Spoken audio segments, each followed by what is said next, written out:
oh my goodness, it got so annoying. Yeah. It's like, did you really need to say that? No, you didn't. No. Didn't need to be inappropriate.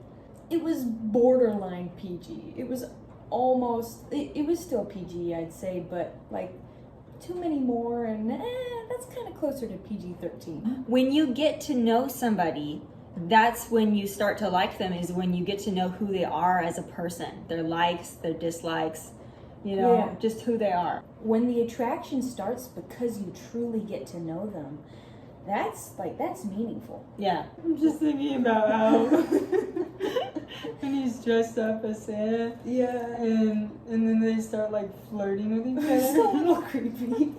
It's just a weird vibe, because Santa flirting with an elf. Hello, welcome to the Cindy Show with Lily and Rosie. Today we're reviewing the 2019 A Cinderella Story Christmas Wish, and we're giving this one a 3.5 out of 10, which isn't a great score, but it's the same one that we gave the 2021 Starstruck. Very similar movies, and actually the actress who plays the stepsister, Lillian, is the actress's name, and it's the same one, and their characters are very similar. It's almost like she was handed the same script in just a slightly different story and Pretty told, much. just do this again. Yep, exact same character. This story is a bit different though, because it's a modern Cinderella story with a Christmas twist. So it's like a Christmas musical. And the main character, her name is Kat, and she works as an elf at the Wintergarden Santa Land. And she meets a guy that she starts to like named Dominic, and he's playing the Santa. He's like role-playing as Santa at this Wintergarden Santa Land. And she finds out that he's actually the Wintergarden, he's the son of Mr. Wintergarden, and they're like a really rich family. Very wealthy. Yeah. And Kat, she really wants to be a singer and a songwriter and a performer, but unfortunately her stepfamily is really holding her back and mistreating her pretty bad. But she gets invited to the Wintergarden Gala by Dominic. So it's a bit different. However, this movie, I think the biggest dislike for both of us is the way too many innuendos, specifically from the step family. Yeah. Way too many.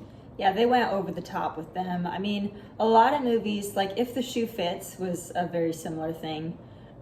They just went over the top with those. There's different ways of doing the step family, and the Starstruck and If the Shoe Fits and this movie, they all kind of went the same direction with it. Yeah, same with I think it's the 2011 Once Upon a Song, which is one we couldn't even finish because there were way too many innuendos. Yeah. Way too many. Yeah. This one, there were parts I still enjoyed, but oh my goodness, it got so annoying. Yeah. It's like, did you really need to say that? No, you didn't. Didn't need to be inappropriate. It was borderline PG. It was almost, it was still PG, I'd say, but like too many more, and that's kind of closer to PG-13 for how many dumb comments there are. The likes, though, there were some likes, some things we liked. Yeah. So Laura Marano is a really good actress. She plays Kat, and she does a really good job. There's another movie that she is in, that the actor who plays Aladdin from Disney's Aladdin, a live action. The Royal Treatment. Yes, The Royal Treatment. That I recommend that movie. It's not a Cinderella movie, but Laura Marano is also in that one. She's a really good actress, and honestly, that's part of what keeps you watching this film, is just her good acting. Yeah, I liked her character. She did a good job. Yeah. The acting, like for the step family, wasn't great, but she kept this movie. I don't know. if it wasn't for her, this movie probably would have gotten a 1 or a 2. Yeah. So she really carried it. Yeah. And then it did have a sathing ending. Yes, the satisfying ending. It just kind of all came together really nicely. Where they're at the ball, and the stepsister and stepmother are trying to weasel their way in and try to. The stepmother is flirting with Mr. Wintergarden, and it's just a wreck. And they get what they deserve. Yes, they get thrown out. Yeah. They get escorted out. So that is really satisfying and makes for a really good ending. Yeah. And I liked Dominic. Greg Sulkin is the actor who played him. His acting maybe wasn't incredible, but I liked him as the prince figure. Yeah. He gave a really kind of presence. Yeah. Similar to If the Shoe Fits, where in that movie, is it Tessa? Yeah. Tessa, they have a couple scenes where they're working on a motorcycle in that movie. We mentioned it when we reviewed that one. And also there's the diner girl, Cinderella. Yeah. Where they're at the diner and Austin is talking to Sam, and it's just this wholesome interaction where they're just people talking to each other. I those are my favorite scenes in Cinderella movies, where the Cinderella figure, she knows his identity, but he doesn't know who she is yet. Like that scene in A Cinderella Story, the 2004 one, where they're just sitting in the diner and talking to each other and having a real conversation. And that bike scene in the 2016 If the Shoe Fits, I think was my favorite scene. Yeah. They see the thing about romance movies, a lot of times it's just kind of, it's pushed. The romance is pushed before there's really a friendship.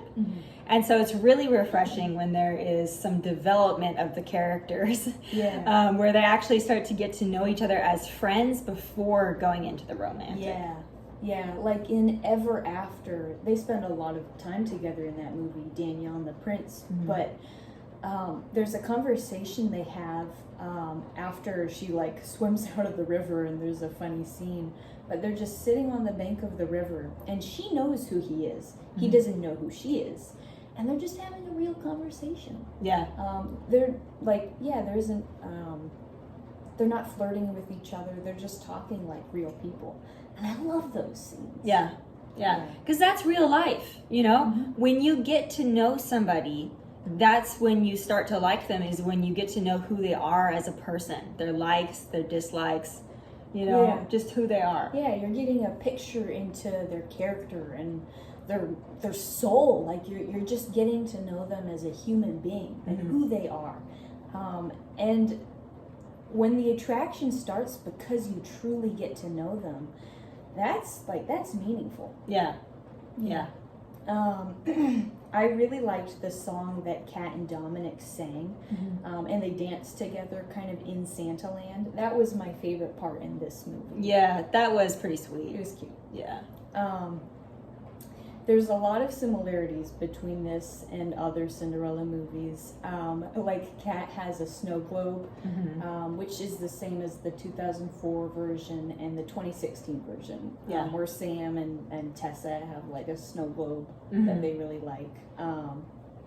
And true to all the modern Cinderella stories, the disguises are pretty bad in this movie. So Kat, she's dressed up as an elf for Santa Land, and Dominic is dressed as Santa. So his disguise is, I guess it counts as a disguise. He's wearing a beard. All you can really see is his eyes, right? So that counts. But for Kat, she's just wearing elf ears. You know, like elf ears and a little hat. beanie hat. And it's like, that's not a disguise. You can still see her full face. Yeah. So it's that classic thing of, oh, I don't know who you are. Because they meet before she meets him at the Santa Land. There's an embarrassing scene where she gets pushed by her stepsister, and she's holding some Starbucks drinks, and she falls on her back, and it spills all over her. It's so bad. And Dominic is right there with his friends, and he kind of helps her up. But you'd think that he would recognize her from that interaction. Yeah. Which, that's like very similar to a few other Cinderella movies where it's like embarrassing first encounter. Like with the 28 Another Cinderella Story, Mary is like carrying a platter of food and she trips and shrimp goes all over her. With Selena Gomez. Yeah. So that, there's that. And then there's, in Ella Enchanted, they just slam into each other when the prince is running away from his fangirl club. Yeah, he just runs right into Ella, and then he grabs her and they're hiding from his fan club and they all go running by. Yeah. And then, of course, there is the Ever After, when Danielle is hitting the prince with apples because she thinks that he's a thief and he's stealing the horse. Yeah. That's one of my favorite parts. Yeah. And in Starstruck, the 2021 A Cinderella Story, Starstruck, Finley is like chasing her pig in the mud, and she just goes splat in the mud. So bad. And then Jackson helps her up. Of course. She's covered in mud. And they have their moments. What's up with all these like funny It's like, do I need to meet a guy by like slamming into him or hitting him with an apple or getting food all over my face? Yep. It's gotta be embarrassing or it doesn't count. Yeah. The ball was at the end for this movie instead of it like being at the beginning of the movie, and that's where the attraction starts. It's at the end, which is it's the same as Ever After, the same as A Princess for Christmas, and the same as Ella Enchanted too. Wait, there's a ball in Ever After?